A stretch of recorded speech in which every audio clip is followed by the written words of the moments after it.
7واں پارہ وَإِذَا سَمِعُوا۔ اس پارے میں 2 حصے ہیں، نمبر 1 سورہ مائدہ کا بقیہ جز اور نمبر 2 سورہ انعام کا ابتدائی حصہ۔ سورہ مائدہ کے بقیہ حصے میں 3 باتیں بیان ہوئیں۔ نمبر 1 حبشے کے نصارہ کی تعریف، نمبر 2 ایک رائج معیار کی نفی اور تربیتی نکتہ، نمبر 3 حلال اور حرام کے چند مسائل۔ وہیں قیامت اور حضرت عیسیٰ کا بھی تذکرہ اس حصے میں کیا گیا ہے۔ حبشے کے نصارہ کی تعریف۔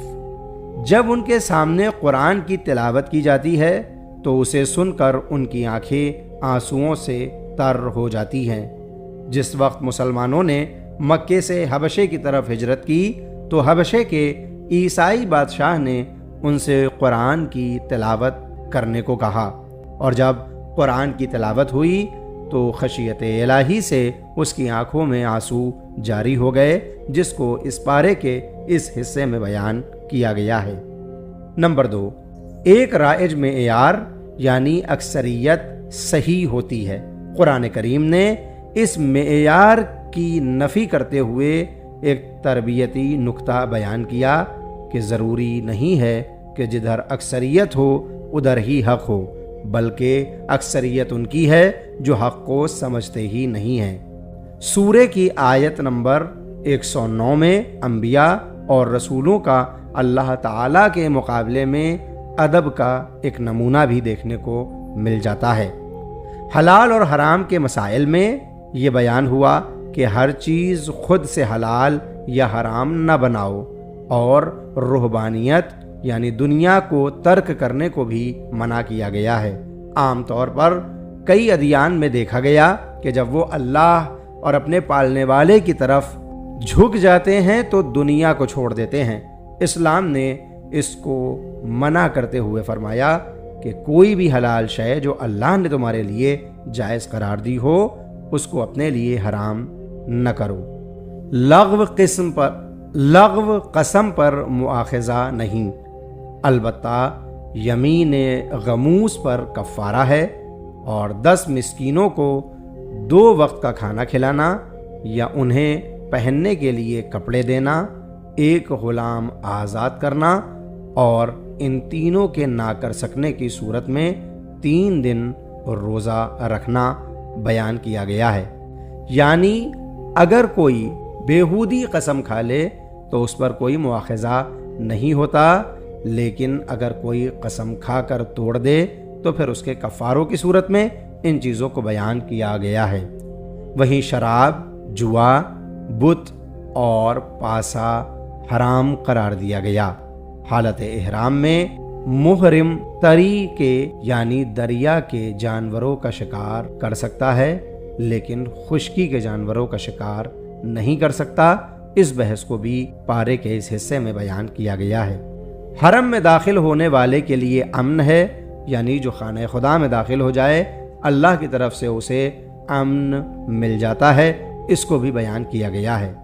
4 قسم کے جانور مشرکین نے حرام کر رکھے تھے، بحیرہ، صائبہ، وسیلہ اور حام۔ ان کے متعلق بھی احکام کو بیان کیا گیا ہے۔ قیامت اور تذکرہ حضرت عیسیٰ میں یہ بیان ہوا کہ قیامت کے دن حضرت انبیاء کرام علیہم السلام سے پوچھا جائے گا کہ جب تم نے ہمارا پیغام پہنچایا تو تمہیں کیا جواب دیا گیا؟ اسی سوال و جواب کے تناظر میں حضرت عیسیٰ علیہ السلام پر اللہ اپنے احسانات گنوائے گا۔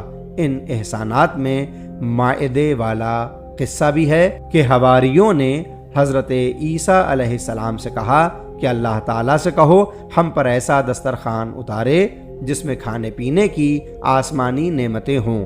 چنانچہ دسترخوان اتارا گیا، اور ان احسانات کو گنوا کر اللہ پوچھے گا، اے عیسیٰ کیا تم نے ان سے کہا تھا تجھے اور تیری ماں کو معبود مانے؟ تو حضرت عیسیٰ علیہ السلام عرض کریں گے تو پاک ہے، میں نے تو ان سے تیری عبادت کو کہا تھا۔ حضرت عیسیٰ علیہ السلام کے ہی تذکرے کے ضمن میں غیر اللہ کے لیے ولایت تکوینی کا باذن اللہ حامل ہونے کا بیان بھی ہوا ہے۔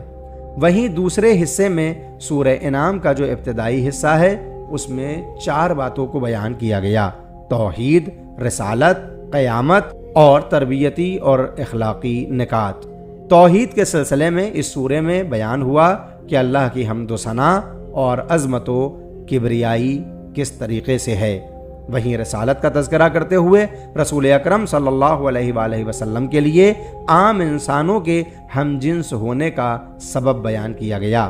آقا علیہ السلام کی دعوت سارے عالم کے لیے ہے، یہ بھی بیان کیا گیا۔ آیت نمبر 50 میں انبیاء کے لیے اللہ سے مستقل علم غیب رکھنے کی نفی، جبکہ غیر مستقل طور پر علم غیب کے حامل ہونے کی تائید قرآن کی دیگر آیات میں ہوئی ہے، جیسا کہ سورہ جن کی آیت نمبر 26 اور 27۔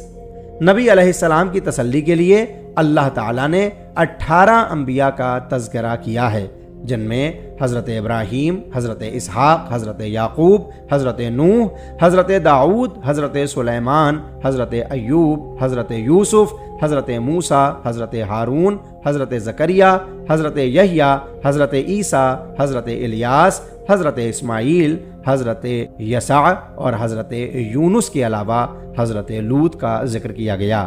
حضرت ابراہیم کے چچا آزر کو اب کہہ کر ذکر کیا گیا، کیونکہ اب جس کو کہا جاتا ہے وہ کل انشاءاللہ بیان کیا جائے گا۔ اپنا خیال رکھیں۔ خدا حافظ۔